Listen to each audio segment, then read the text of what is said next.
Saudi pro league ക്ലബ്ബായ അൽ നസറിന്റെ താരമായ Cristiano Ronaldo കഴിഞ്ഞ 2 കളികളിലും മിന്നും പ്രകടനമായിരുന്നു നടത്തിയത്. 2 മത്സരത്തിലും ഇരട്ട ഗോളുകൾ നേടി ടീമിന്റെ വിജയങ്ങൾക്ക് പിന്നിൽ നിർണായക പങ്ക് വഹിക്കാൻ ക്രിസ്ത്യാനോ റൊണാൾഡോയ്ക്ക് സാധിച്ചു. തിങ്കളാഴ്ച അൽസദിനെതിരായ AFC ചാമ്പ്യൻസ് ലീഗ് മത്സരത്തിലും ക്രിസ്ത്യാനോയിൽ നിന്ന് സമാന പ്രകടനം ആരാധകർ പ്രതീക്ഷിച്ചു. എന്നാൽ ടീം ലിസ്റ്റ് പുറത്തു വന്നപ്പോൾ പകരക്കാരുടെ നിരയിൽ പോലും ക്രിസ്ത്യാനോ ഉണ്ടായിരുന്നില്ല. ഇത് ആരാധകരെ നിരാശരാക്കി. എന്തെങ്കിലും ഫിറ്റ്നസ് പ്രശ്നം മൂലമാണോ ക്രിസ്ത്യാനോ ഈ മത്സരത്തിൽ കളിക്കാത്തതെന്ന ആശങ്കയിലായിരുന്നു ആരാധകർ. എന്നാൽ താരത്തിന്റെ അഭാവത്തിന് കാരണം ഇതൊന്നുമല്ല. അൽസദിനെതിരായ AFC ചാമ്പ്യൻസ് ലീഗ് മത്സരത്തിൽ നിന്ന് ക്രിസ്ത്യാനോയ്ക്ക് അൽ നസർ വിശ്രമം അനുവദിക്കുകയായിരുന്നു. AFC ചാമ്പ്യൻസ് ലീഗിൽ കളിച്ച ആദ്യ 5 മത്സരങ്ങളിൽ 4 ജയവും 1 സമനിലയും സ്വന്തമാക്കിയ അൽ നസർ നേരത്തെ തന്നെ നോക്കൌട്ട് ഘട്ടത്തിലേക്ക് യോഗ്യത ഉറപ്പാക്കിയിരുന്നു. ഇതുകൊണ്ട് തന്നെ അൽസദിനെതിരായ മത്സരം അൽ നസറിനെ സംബന്ധിച്ച് അത്ര പ്രധാനമായിരുന്നില്ല. ക്രിസ്ത്യാനോ കഴിഞ്ഞ കുറച്ചു നാളുകളായി തുടർച്ചയായി കളിച്ചുകൊണ്ടിരിക്കുകയാണ്.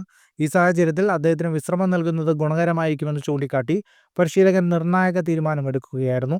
ഇത്തവണത്തെ AFC ചാമ്പ്യൻസ് ലീഗിൽ മികച്ച ഫോമിലാണ് ക്രിസ്ത്യാനോ റൊണാൾഡോ പന്ത് തട്ടുന്നത്.